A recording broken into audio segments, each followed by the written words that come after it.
Assalamualaikum warahmatullahi taala wabarakatuh. Salam sejahtera kawan-kawan.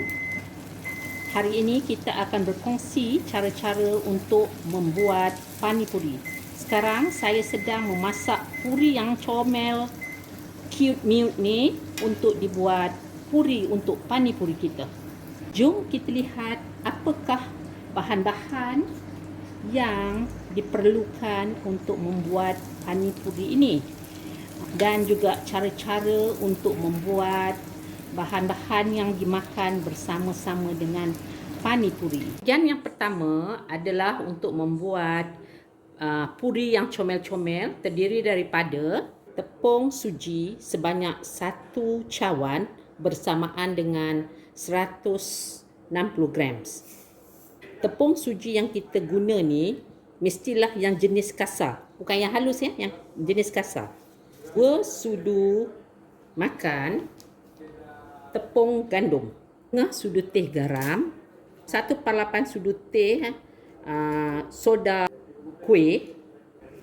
Kita akan gaul semuanya sehingga semuanya bercampur ya. 1/3 cawan, saya menggunakan cawan metrik ini ataupun 90 ml air dan campurkan bertahap-tahap sedikit demi sedikit ya. Kita masuk semua ya. Sekarang saya menggunakan tangan dah, tak pakai dah spatula ni untuk kawan. Adunan yang telah kita uli ni dia punya tekstur dia kan, tekan dia naik balik kan. Macam tu. Dan bila kita buka, lembut pun tidak, keras pun tidak. Jadi okeylah ni ya. Ataupun perapkan, kita akan tutup dengan kain yang dibasah. Ya. Adkan adunan ini selama 25 hingga 30 minit. Baik kawan-kawan, selepas setengah jam kita tengok ya. Tu dia. Kita uli lagi dalam 2 minit lah. Sediakan tempat kerja kita. Lepas tu kita ambil sedikit tepung dan kita taburkan di tempat kerja kita ni. Bahagi dia kepada 3 bahagian lah. Okey. Lepas tu kita bulatkan. Tepung yang ni kita tutup balik dengan kain yang lembap ni ya. Okey. Lepas ya, canai bulat.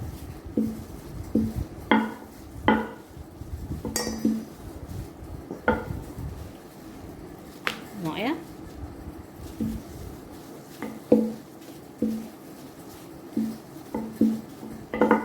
Baik kawan-kawan, untuk acuan saya gunakan acu lompang yang saiz kecil ni. Kita masukkan ke dalam tepung supaya dia tak melekat. Jadi kita buat macam ni lah. Kan kita teraplah adunan kita ni, adunan ni, dan saya tunjuk kat kawan-kawan. Dia punya ketebalan kita punya puri ni adalah macam ni. Tak tebal, tak terlalu nipis. Nipislah di atas talam yang telah kita bubuh tepung begini ya. Buat sampai habis-habis semua. Sisa-sisa ni kita akan buat macam ni. Jangan buang tau. Sebab kita dah campur dengan tepung dia jadi sedikit sedikit pekat lah. Jadi kita masukkan dalam air macam ni. Masuk macam tu. Lepas tu kita uli balik. Buat. Pakai glove susah. Kawan uli balik macam ni.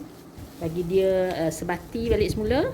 Lepas tu kita canai nanti ya. Setelah kita dah terapkan kita punya adunan ni, kita nak goreng ya. Baik kawan-kawan, kita cek minyak kita dah cukup panas ke tidak ya. Nampak tu?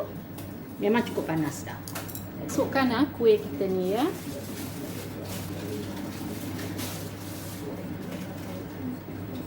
Dan kita kena tekan-tekankan dia dulu.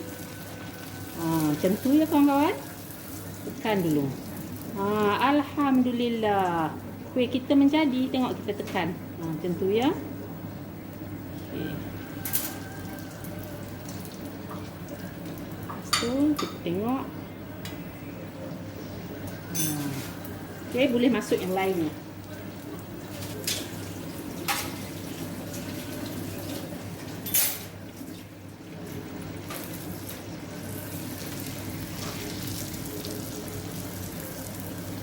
Okey, tengok tu mengelembung cantik kan? Okey, kita tengok yang ni boleh angkat dah. Masak. Tapi bila kita dah bubuh tu kan, kita kena tekan dia sebab kita nak pastikan dia betul-betul tenggelam di dalam minyak tu kan. Macam tu kan.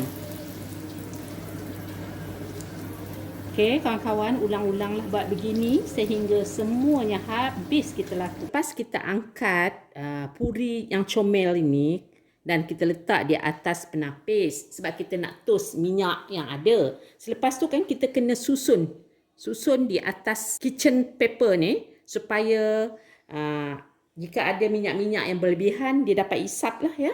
Jadi bandingkan ini sama dengan ini. Ini sebab tak tekan. Ini tekan. Lepas tu pastikan minyak panas lah. Kita gunakan api yang sedang ya. Jangan terlampau kecil. Yang ini tak berapa panas sangat. Jadi dia tak naik dengan sempurna ya. Inilah 2 tips yang saya nak kongsi dengan kawan-kawan. Lepas tu kita kedua adalah untuk membuat isian panipuri iaitu kentang masala. Mula sekali kita rebus 2 biji kentang sehingga empuk dan kita akan lenyek hingga halus ya. Setengah sudu teh garam, setengah sudu teh jintan manis, setengah sudu teh cili serbuk. Kalau ada cili flakes pun boleh bubuh ya. Bahan-bahan yang lainnya adalah setengah biji bawang bombay yang telah kita potong halus-halus, 1 tangkai daun ketumbar, 1 biji tomato segar. Dan tomato ni kawan-kawan kan, kita buang bahagian yang tengah ni ya, sebab nanti dia mengeluarkan banyak air. Gaul ni dulu ya. Gaul kan bawang. Kita masukkan dulu.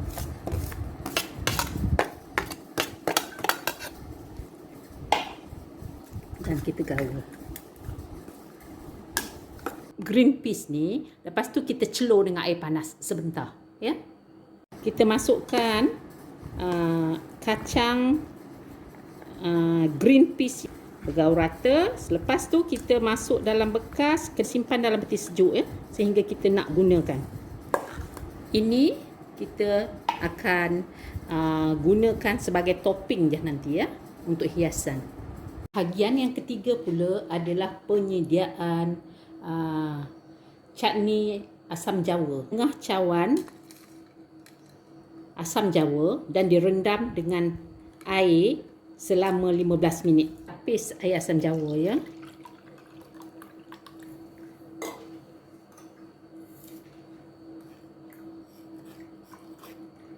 Buah korma sebanyak 7 biji kita akan masuk dalam ni. Okey. Menggunakan gula merah ni sebanyak 1/4 cawan. Okey, kita masukkan setengah sudu teh cili serbuk atau 1/4 sudu teh garam. Kita akan gaul semua ni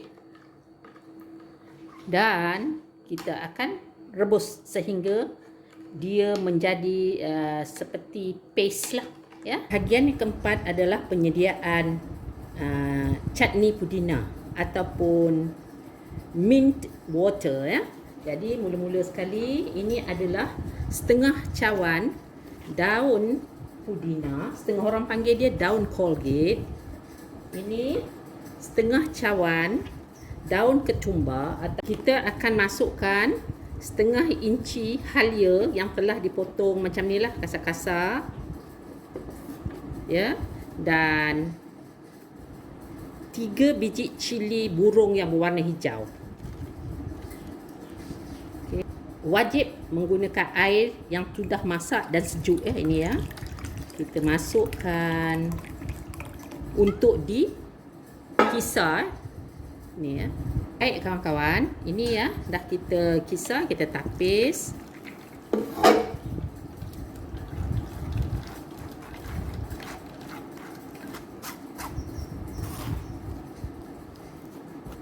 Setengah sudu teh garam, 1/4 sudu teh lada hitam, 1 sudu teh jintan manis. Gaul sehingga semuanya bercampur. Tambah 1 cawan air. Okey. Jika kawan-kawan suka, boleh bubuh serbuk perisa ya. Kita bubuh air limau kasturi. Daripada 2 biji limau kasturi ya. Tu kita kacau. Kita tak perlu masak dah ya. Kita punya pudina chutney ni, jadi kita akan masukkan dalam bekas, dah simpan dalam peti sejuk sebelum digunakan. Alhamdulillah, inilah hasil pani puri yang telah kita berjaya buat. Ini kita ketuk-ketuk macam tu. Lepas tu dah buka, kita ambil ini kita punya isian kentang. Okey. Selepas tu kita ambil chutney, kurma dan asam jawa. Kalau suka bolehlah dibubuh tomato ni. Kalau kawan-kawan tak suka tomato, tak perlu bubuh lah. Lepas tu mint water ni ataupun kita panggil chutney pudina ni, dan kita akan masuk ke dalam ni. Tapi kalau orang-orang India, dia akan bubuh dalam satu bekas ya. Bila dia nak makan, dia sedia dah pani puri ni dan dia akan celup macam ni. Penuh lah ni. Dan terus masuk dalam mulut dan kunyah. Sebab ini dia makan semulut saja ya, terus masuk. Terlebih dahulu saya ingin mengucapkan jutaan terima kasih yang tidak terhingga kepada semua kawan-kawan yang sudi menonton video ini. Jumpa lagi di video yang akan datang. Wabillahi taufik wal hidayah. Wassalamualaikum warahmatullahi taala wabarakatuh. Bye bye kawan-kawan.